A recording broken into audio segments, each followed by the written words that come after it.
नमस्कार, के news India में आपका स्वागत है और मैं हूं आपके साथ हिमांशु श्रीवास्तव। अब बात करेंगे छात्र के एजेंडे में नहीं। लखनऊ में एबीवीपी के कार्यकर्ता और छात्रों ने बाराबंकी में हुए पुलिस लाठीचार्ज के विरोध में मंगलवार को लखनऊ यूनिवर्सिटी के बाहर छात्रों ने पुलिस के खिलाफ जमकर नारेबाजी की। कुछ छात्र विधानसभा के गेट तक पहुंच गए। उस दौरान उनकी पुलिस से हल्की झड़प भी हुई। प्रदर्शनकारी छात्र बाराबंकी में अपने साथियों पर हुई पुलिस कार्रवाई से नाराज थे। वही छात्रों ने कहा कि जब तक गृह सचिव उनसे मिलकर उचित कार्रवाई का आश्वासन नहीं देते हैं तब तक उनका आंदोलन ऐसे ही जारी रहेगा। वही प्रदर्शन के दौरान छात्रों ने पुलिस की भूमिका पर भी गंभीर सवाल उठाए। उनका कहना है कि पुलिस ने शांतिपूर्ण प्रदर्शन कर रहे छात्रों पर बर्बरतापूर्वक लाठीचार्ज किया, जो पूरी तरह से गलत है। छात्रों ने बाराबंकी में दोषी पुलिसकर्मियों पर तुरंत कार्रवाई की मांग की है। छात्रों ने कहा है कि जब तक उनकी मांगें नहीं मानी जाएंगी वे अपना आंदोलन इसी तरह जारी रखेंगे। वही मौके पर भारी संख्या में पुलिस बल तैनात रहा, जिसने छात्रों को आगे बढ़ने से रोक दिया। पुलिस दर्जनों छात्रों की गाड़ियों को भर कर ले गई। मालूम हो कि बाराबंकी में एबीवीपी कार्यकर्ता और छात्रों की पिटाई के मामले का सीएम योगी ने संज्ञान लिया और पुलिसिया कार्रवाई पर उन्होंने काफ़ी नाराजगी जताई। उन्होंने आरोपी पुलिसकर्मियों पर एक्शन लेने का आदेश दिया। इसके बाद स्थानीय सीओ को इस मामले में सस्पेंड कर दिया गया। साथ ही इंस्पेक्टर और चौकी इंचार्ज लाइन हाजिर कर दिए गए। वही आईजी रेंज अयोध्या को इस पूरे मामले की जांच सौंप दी गई है।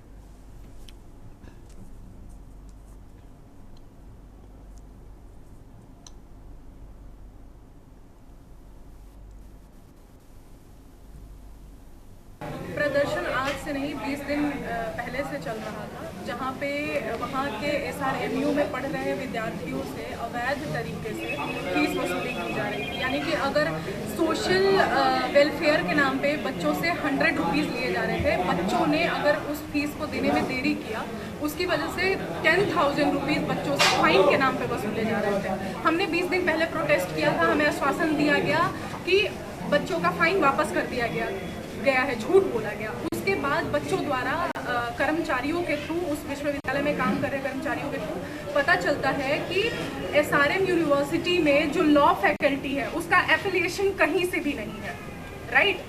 उसके विरोध में बच्चे वहाँ पे प्रोटेस्ट कर रहे थे। अखिल भारतीय विद्यार्थी परिषद छात्रों के हित में लड़ाई लड़ती है। सर, आज 1 सितंबर को जो ये घटना रामस्वरूप यूनिवर्सिटी के बाहर हुई है, पुलिस प्रशासन की सह पर पुलिस प्रशासन के द्वारा यूनिवर्सिटी के साथ मिलकर यूनिवर्सिटी के भ्रष्टाचार में संलिप्त पुलिस प्रशासन जिस प्रकार की घटना, जिस प्रकार के साथ छात्रों के साथ अत्याचार हुआ है, एक आतंकवादी के तरीके से छात्रों को पीटा गया है। वीडियो फुटेज आप सभी लोगों को उपलब्ध हुए हैं। यह घटना एकदम दुर्भाग्यपूर्ण है। इसकी कठोर शब्दों में निंदा करनी चाहिए। पूरे प्रदेश का युवा आक्रोशित है और आज अखिल भारतीय विद्यार्थी परिषद के कार्यकर्ता जब शिक्षा के बाजारीकरण को लेकर उस विश्वविद्यालय के अंदर, यानी पिछले 2022 से उस विश्वविद्यालय के अंदर BCI के साथ उनका जिस प्रकार से रजिस्ट्रेशन नहीं है, उसके बावजूद भी लगातार 600 विद्यार्थियों के भविष्य के साथ खिलवाड़ हो रहा है। अटेंडेंस के नाम पर 5,000 रुपये फीस वसूली जा रही है और इसका जब विरोध विद्यार्थी परिषद करता है, कार्यकर्ता करते हैं, तो उनको निष्कासित किया जाता है। उनके निष्कासन का नोटिस जारी किया जाता है। इसके विरोध में जब कार्यकर्ता आज विश्वविद्यालय पहुँचते हैं, शांतिपूर्ण तरीके से आंदोलन कर रहे होते हैं, तो उनको पुलिस प्रशासन के द्वारा उन विद्यार्थियों को खदेड़ने का काम किया जाता है। लेकिन विद्यार्थी परिषद के कार्यकर्ता डरने वाले नहीं होते हैं, इसलिए वो कॉलेज के गेट पर बैठे रहते हैं, शांतिपूर्ण तरीके से अपनी मांगों को उठाने की बात करते हैं, मांगों पर आश्वासन देने की बात करते हैं। लेकिन उसके बावजूद भी पुलिस प्रशासन की सह पर कुछ बाहरी तत्वों को बुलाकर उस पूरे आंदोलन को बाधित किया जाता है। और आंदोलन को बाधित ही नहीं किया जाता, बल्कि विद्यार्थियों के साथ मारपीट करी जाती है, कार्यकर्ताओं को पीटा जाता है। और विश्वविद्यालय प्रशासन की सह पर पुलिस प्रशासन ने जिस प्रकार से आज हमारे कार्यकर्ताओं को पीटा है, 20 कार्यकर्ता वहीं से मेरा फार्मा हो रहा है। इस बार मेरा एडमिशन वहीं हुआ और उसका अप्रूवल भी नहीं। इसी के कारण हम लोग धरना देने गए थे। बाद में वहाँ की पुलिस प्रशासन कहती तुम बीजेपी के दलाल हो, तुम स्टूडेंट नहीं हो। किस थाने की फोर्स थी? ये जो है बाराबंकी थाने की फोर्स थी।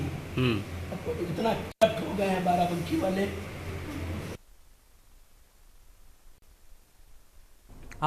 आपको बता दें, बाराबंकी से यहाँ पुलिस की बर्बरता का मामला सामने आया है, जहाँ शांतिपूर्ण प्रदर्शन कर रहे LLB के छात्रों में पुलिस ने जमकर लाठी बरसाई हैं।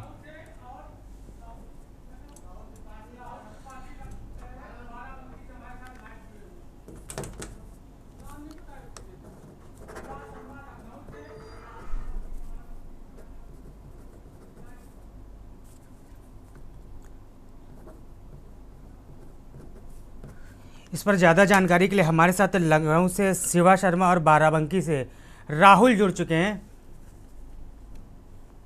राहुल, आपसे जानना चाहेंगे मामले को लेकर क्या जानकारी है आपके पास, कितने लोगों पर कितने पुलिसकर्मियों पर अब तक कार्रवाई शासन की तरफ से की गई है? जी।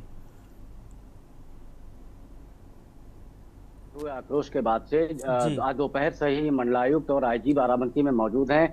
यहाँ पर भी उन्होंने बैठक किया। उसके बाद मौके पर वो यूनिवर्सिटी में गए, वहाँ भी जो जांच करनी थी, चूंकि जैसा कि आदेश दिया गया था मंडलायुक्त को शाम तक रिपोर्ट सौंपने का, तो अपने मौके पर गए, जांच भी किया।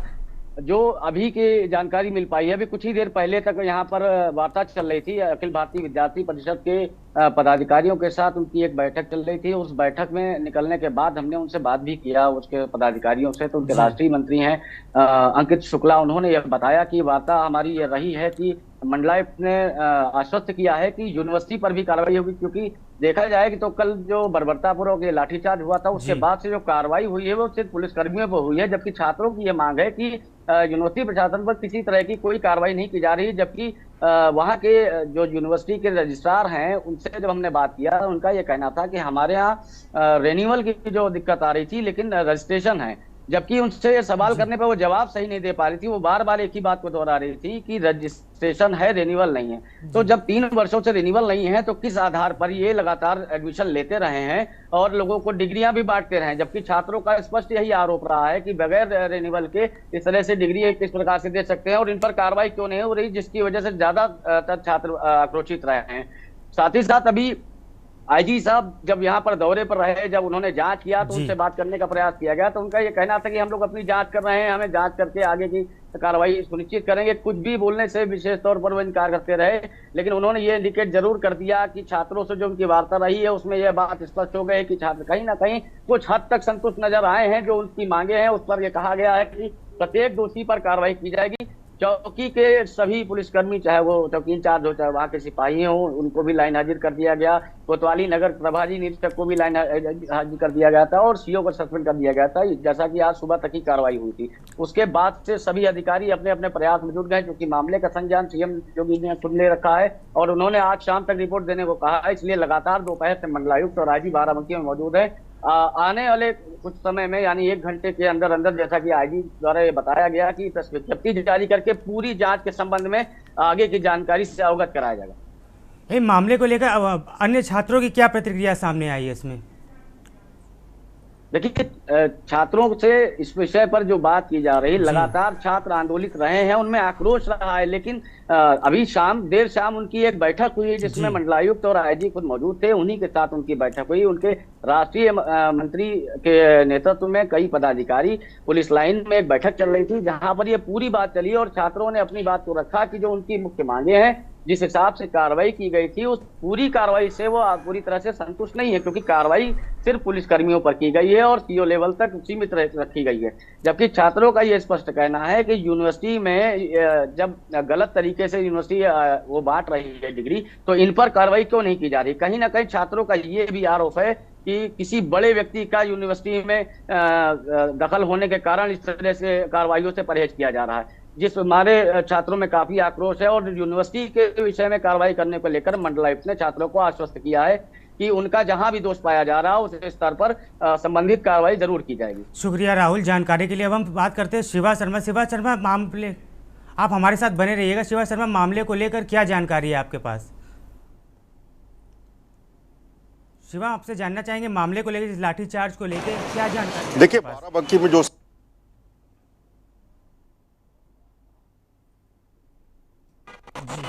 देखिए हिमांशु, बात सिर्फ बाराबंकी जिले तक ही नहीं रह गई, लखनऊ तो किस पूरे मामले ने तूल पकड़ा है। कल ही हमने देखा था कि अखिल भारतीय विद्यार्थी परिषद ने बाराबंकी के अंदर बैठ करके इस बात का ऐलान किया कि ना सिर्फ बाराबंकी और लखनऊ बल्कि उत्तर प्रदेश के सभी अखिल भारतीय विद्यार्थी परिषद से जुड़े जितने भी कार्यकर्ता हैं, जितने भी छात्र हैं, वो सभी लोग लखनऊ पहुंचेंगे और विधानसभा का घेराव करेंगे। हालांकि लखनऊ प्रशासन ने अपनी तैयारियां पूरी कर रखी थी कि विधानसभा के आसपास कोई भी छात्र, कोई भी कार्यकर्ता एबीवीपी का भटकने ना पाए, इसलिए सभी लोगों को कॉर्डन ऑफ किया गया। रात भर छात्र संगठन के लोगों से बातें पुलिस के और प्रशासन के अधिकारियों ने की थी और उसका नतीजा रहा कि विधानसभा और विधानसभा के आसपास के इलाकों में छात्र संगठन नहीं पहुंच पाया, लेकिन सीधे सीधे मामला और आक्रोश इस बात का जुड़ा हुआ है कि यूनिवर्सिटी के अंदर बिना बार काउंसिल ऑफ इंडिया की मान्यता के डिग्रीज लॉ की बांटी जा रही थी और उस पर प्रशासन के किसी तरीके की कार्रवाई नहीं की। तो एबीवीपी के कार्यकर्ता श्री राम स्वरूप मेमोरियल विश्वविद्यालय के छात्रों के साथ सिर्फ एक प्रदर्शन करने गेट पर गए थे और वहां पर पुलिसकर्मियों ने उन पर बर्बरते तरीके से लाठीचार्ज कर दी और फिर हमने देखा कि वो पूरी आंच लखनऊ तक पहुंची। आज लखनऊ के विश्वविद्यालय पर, केसरबाग इलाके पर तमाम एबीवीपी के जो कार्यकर्ता थे उन्होंने अपना रोष व्यक्त किया और रोष न सिर्फ पुलिस अधिकारियों पर, बड़े अधिकारियों पर व्यक्त किया और प्रशासन के अधिकारियों को व्यक्त किया कि सिर्फ साइडलाइन करने की कार्रवाई की गई है। जो सीओ सिटी है बाराबंकी के, जो इंस्पेक्टर है लोकल थाने के, जो चौकी इंचार्ज है, सिर्फ उनको लाइन से साइड हटाकर कार्रवाई किया गया। ना सस्पेंशन की कोई कार्रवाई हुई, ना उनके ऊपर कोई बड़ा एक आरोप लगा करके उनको किया गया। साथ ही साथ उनका ये कहना है कि यूनिवर्सिटी प्रशासन के ऊपर किसी भी तरीके की शासन ने कार्रवाई नहीं की। तो हम संतुष्ट अभी तक नहीं है और ये हमारी सरकार से मांग है कि इनके ऊपर कड़ी से कड़ी कार्रवाई की जाए, क्योंकि छात्र से जुड़ा मामला है और छात्र किसी भी तरीके का आंदोलन ना सिर्फ बाराबंकी और लखनऊ, प्रदेश के किसी भी कोने पे वो बड़े स्तर पर कर सकते हैं। और आज हमने देखा जो उनके नारों पे, जो उनके शोर पे जो एक आवाज़ थी, वो एक दहाड़ की तरीके थी। उन्होंने कहा कि अगर हमारी मांगे जल्द पूरी नहीं की गई, अगर छात्रों को जो चोट पहुंची है, जो उनको बर्बरता रूप से मारा गया है, अगर उन पुलिस अधिकारियों पर, एसपी पर किसी भी तरीके की कार्रवाई नहीं की तो हम आने वाले समय में एक बड़ा आंदोलन करेंगे। तो हमें लगता है कि ये एबीवीपी का जो छात्र संगठन है ये हमेशा से सरकार का सपोर्ट ही रहा है, लेकिन इस लाठीचार्ज के बाद में ये एक खिलाफत इनकी हो गई है कि अगर ऐसे पुलिस अधिकारियों पर और ऐसे प्रशासनिक अधिकारियों पर जो उन पर लाठी तोड़ करके उनसे बात करते हैं, तो ऐसे अधिकारियों पर सरकार और खुद मुख्यमंत्री कार्रवाई करे, अन्यथा वो शांत नहीं बैठेंगे। एक तस्वीर हमको हिमांशु शाम को देखने को मिली कि एनएसयूआई जो कांग्रेस विंग का जो स्टूडेंट यूनियन है, वो उसके जो प्रदेश अध्यक्ष हैं अनस रहमान, वो खुद लखनऊ के मेडिकल कॉलेज में उन छात्रों से मिलने गए जो उस लाठीचार्ज में घायल हुए थे, जिनको अस्पताल में भर्ती कराया गया था। तो इन दो संगठनों का आपस में मिलना, एक जो कांग्रेस का है जो एंटी पार्टी कही जाती है, एक दूसरी जो बीजेपी की सपोर्टिव पार्टी है, अगर दोनों छात्र अगर ये कहा जाता है कि बनमुटाव होने के बावजूद भी अगर एक प्लेटफॉर्म पे आ रहे हैं तो ये सरकार के लिए गंभीर विषय है। तो कांग्रेस की एक जो यूनियन, स्टूडेंट यूनियन की जो एक विंग है, उनका एबीवीपी के कार्यकर्ताओं से मिलना, उनको आश्वासन देना और ये साफ तौर से अनस का कहना था कि हम उनके साथ हैं और छात्र संगठन के साथ अगर इस तरीके का उत्तर प्रदेश के किसी भी कोने में अगर बर्बरता की गई है तो उसकी आवाज़ वो मिल करके उठाएंगे। तो ये सरकार के लिए एक बड़ा सिरदर्द है कि अगर कांग्रेस की एनएसयूआई विंग अगर एबीवीपी के साथ खड़ी होती है तो आने वाले समय में लॉ एंड ऑर्डर की सिचुएशन जरूर खड़ी हो सकती है। और ऐसे में अगर दोनों छात्र संगठन मिल करके अगर किसी भी स्तर पर, किसी भी जगह पर प्रदर्शन करेंगे तो उनकी ताकत दुगुना ज़्यादा हो जाती है। तो अब फिलहाल ये हमें सोचने की ज़रूरत है कि सरकार इसको इस चीज़ को किस तरीके से डैमेज कंट्रोल करेगी, कैसे सरकार एबीवीपी के कार्यकर्ताओं के साथ खड़े होकर के छात्रों को मना करके अधिकारियों के ऊपर कार्रवाई करेगी। ये उनके लिए एक बहुत परिश्रम का एक समय है, बहुत एक कठिन परिस्थितियां हैं कि सरकार आखिरकार किसके साथ में खड़ी होती है। क्या पुलिस अधिकारियों पर और प्रशासनिक अधिकारियों पर कार्रवाई सरकार करेगी, क्या एबीवीपी के कार्यकर्ताओं के साथ, उन छात्रों के साथ खड़ी होगी जिनके साथ इस तरीके की कल बाराबंकी के गदिया इलाके में एक विश्वविद्यालय के सामने बर्बरता के रूप में हमके तमाम वीडियोस में देखने को मिली। तो अभी हमें लगता है कि अभी कुछ समय रुकना होगा। सरकार का एक्शन जो सूत्रों के हवाले से हमको मिलता है कि सरकार अभी चुप नहीं बैठी है, सरकार ऐसे लोगों के ऊपर कार्रवाई का दौर और दायरा दोनों बढ़ा सकती है। तो ऐसे में बाराबंकी के अंदर सभी ऑफिसर इस बात को लेकर के परेशान है कि अगर खुद मुख्यमंत्री ने अगर संज्ञान लिया और इस मामले की जांच सेटअप, चूंकि खुद सीनियर आईएएस और आईपीएस ऑफिसर इस पूरे जांच में शामिल किए गए, उनको एक टाइम बाउंड दिया गया है कि वो जल्द से जल्द इस पूरे मामले की रिपोर्ट सौंपे। खुद मंडलायुक्त जो अयोध्या है उनको साथ में रखा गया इस पूरे जांच क्रम में। खुद आईजी अयोध्या जो प्रवीण कुमार है, इनको भी इस जांच में रखा गया और दोनों की ज्वाइंट जो जांच होगी वो अगर शासन के स्तर तक पहुंचती है तो जरूर हमें लगता है कि जो कार्रवाई का जो दायरा है वो जरूर बढ़ सकता है। राहुल, आपसे जानना चाहेंगे विपक्ष को इस मामले को लेकर विपक्ष की क्या प्रतिक्रिया रही है?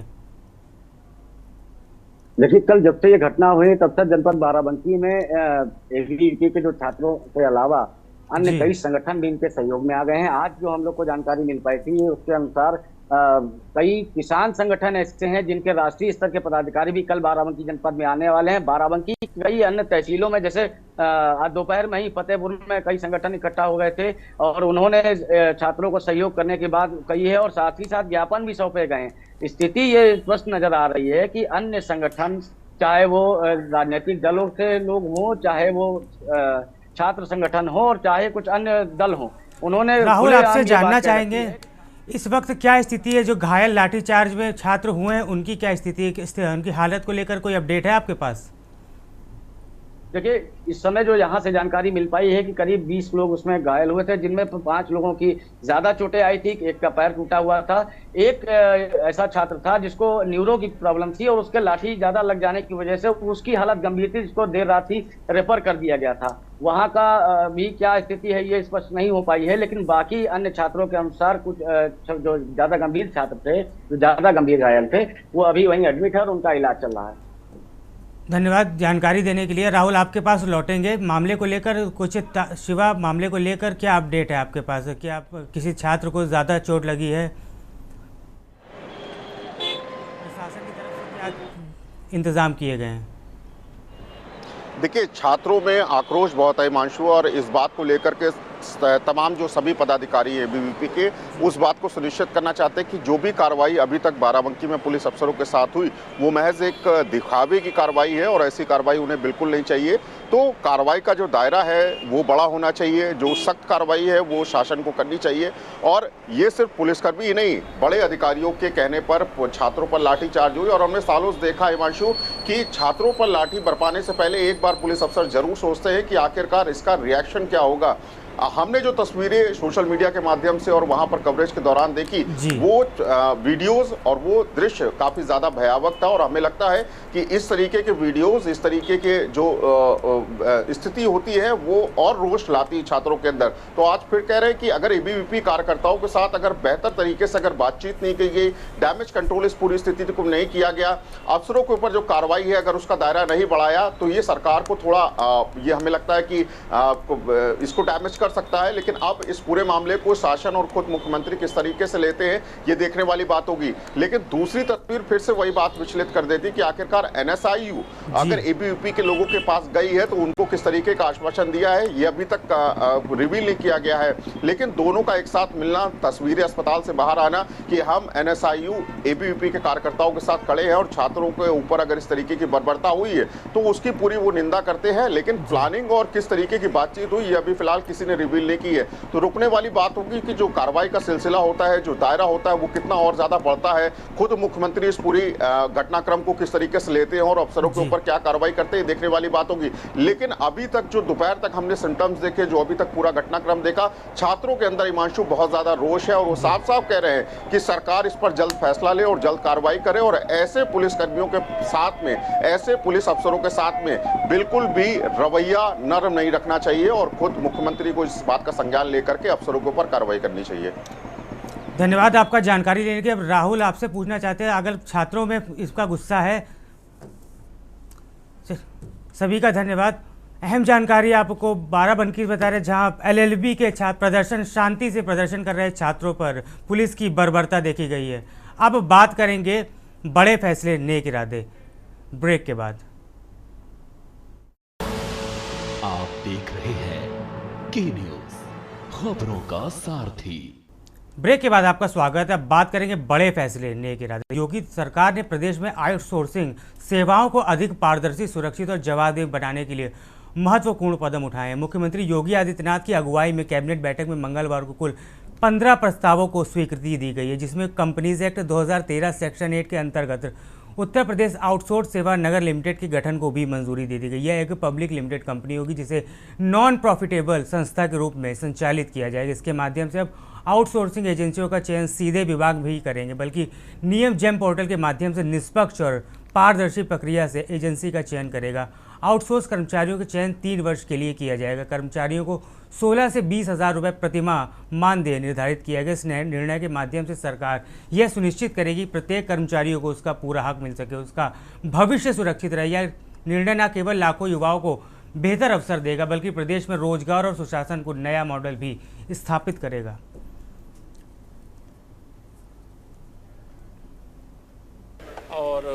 विकसित उत्तर प्रदेश को लेकर के भी चर्चा हुई है कि जैसे विकसित भारत 2047, विकसित उत्तर प्रदेश 2047।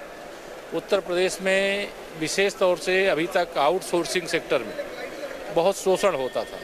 एक तरह से आज कैबिनेट में जो महत्वपूर्ण निर्णय हुआ है, आउटसोर्सिंग कर्मी जो हमारे लगभग 4 लाख के आसपास हैं, वह शोषण से मुक्ति का एक बहुत मजबूत प्लेटफार्म तैयार किया गया है और कॉरपोरेशन के माध्यम से जो भी आउटसोर्सिंग सेवा प्रदाता कंपनियां होंगी वह शोषण नहीं कर सकेंगी। उनको संपूर्ण जो सुविधाएं मिलनी चाहिए वो सुविधाएं मिलेंगी।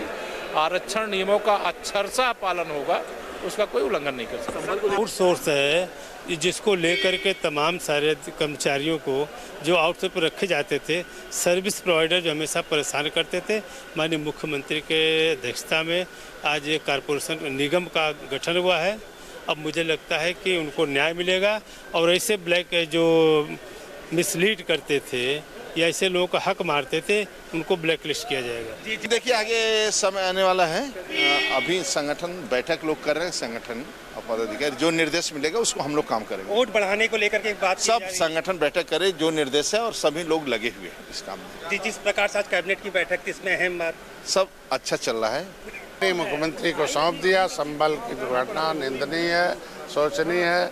आगे एक टीम बननी चाहिए, प्रदेश में ऐसे कोई भी घटनाएं न हो, जहां भी माइग्रेट किए हुए हों उनको फिर से बसाया जाए और इस तरीके का राजनीतिक शिकार न होने पाए, इस पर चर्चा हो। अब बात करेंगे बाढ़ बारिश का कहर गांव गली शहर। देश के कई हिस्सों में भारी बारिश के कारण नदियां उफान पर हैं, जिससे कई राज्यों में बाढ़ जैसी स्थिति पैदा हो गई। उत्तर प्रदेश, राजस्थान, हिमाचल प्रदेश, जम्मू कश्मीर, झारखंड और छत्तीसगढ़ जैसे राज्य सबसे ज़्यादा इसमें प्रभावित हुए हैं। नदी के उफान और बाढ़ के कारण सड़कें बंद हो गई, घरों और फसलों को नुकसान भी पहुंचा और कई लोगों की मौतें भी हुई। प्रशासन लोगों को सतर्क रहने और सुरक्षित स्थानों पर जाने की अपील कर रहा है।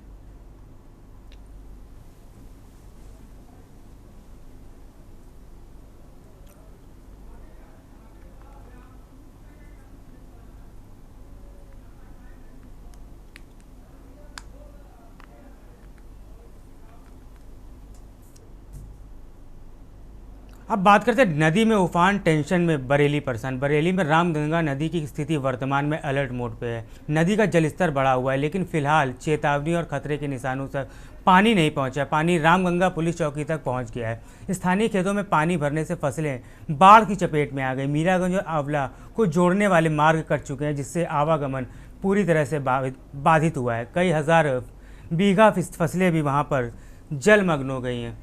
आप तस्वीरों में साफ देख सकते हैं किस तरह से पानी के बीच से लोग अपने गंतव्य तक पहुंच रहे हैं बड़ी मुश्किल से। वहीं बढ़ते जल स्तर को लेकर प्रशासन भी अलर्ट मोड पर वहां देखा जा रहा है।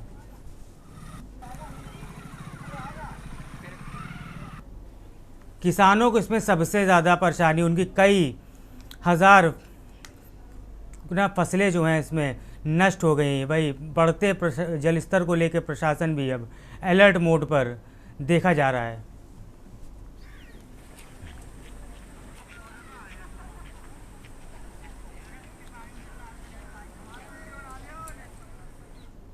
अब बात करते हैं पौड़ी में जीने की जद्दोजहद, मार्ग अवरुद्ध। लगातार हो रही बारिश के चलते पौड़ी श्रीनगर राष्ट्रीय राजमार्ग पर खंडा के समीप सड़क पर बोल्डर और उसका मलबा आने से मार्ग अवरुद्ध होने की स्थिति उत्पन्न हो गई। ऐसे में प्रशासन की ओर से पौड़ी तथा खंडा में जेबीसी मशीनों को तैनात किया गया, जिसके माध्यम से मार्ग अवरोध होते ही उसे खुलवाने का काम किया जा रहा है। हालांकि कम व छोटे बोल्डर गिरने से इस मार्ग से आवागमन करने वाले लोग स्वयं ही उन पत्थरों को हटाकर आवागमन की तैयारी कर रहे हैं। वहीं प्रशासन की ओर से ऐसी स्थिति में लोगों से सतर्कता बनाए और आवागमन करने की अपील की जा रही, ताकि किसी भी अप्रिय घटना की संभावना से यहाँ बचा जा सके। है कि पहाड़ के लोग हमेशा हर चीज़ के लिए चाहे कहीं पे भी है, लेकिन कहीं ना कहीं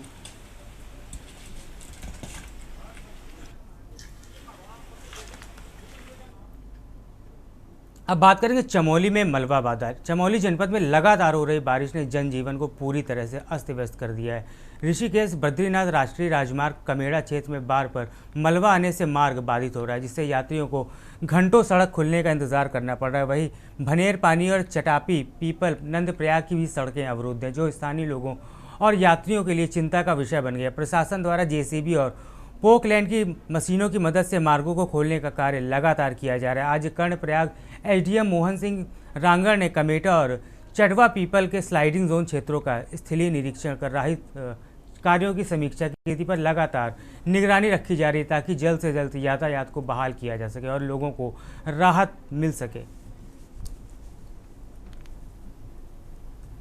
हमारा जो चमोली का जो बॉर्डर मेड़ा वहाँ पे पिछले कुछ दिनों से लगातार बड़े स्तर पे जो है वो मलबा आया जा रहा है और सड़क को बहुत बाधित कर रहा है। कल भी 8-9 घंटे तक वो बाधित रहा है और हम जैसे ही खोलने का प्रयास करते हैं तो कुछ देर में फिर दोबारा नया मलबा आ जाता है। वहाँ पे कुछ पानी के स्रोत भी खुले हुए हैं तो जिससे बार बार बोल्डर और पत्थर सड़क पे आ जा रहे हैं और बाधित होता जा रहा है।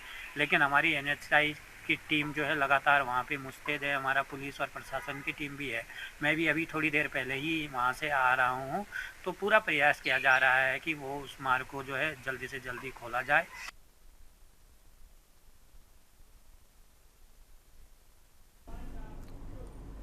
खबरों में फिलहाल इतना ही। आप बने रहिए के न्यूज़ इंडिया के साथ। नमस्कार। आप देख रहे हैं के न्यूज़, खबरों का सारथी।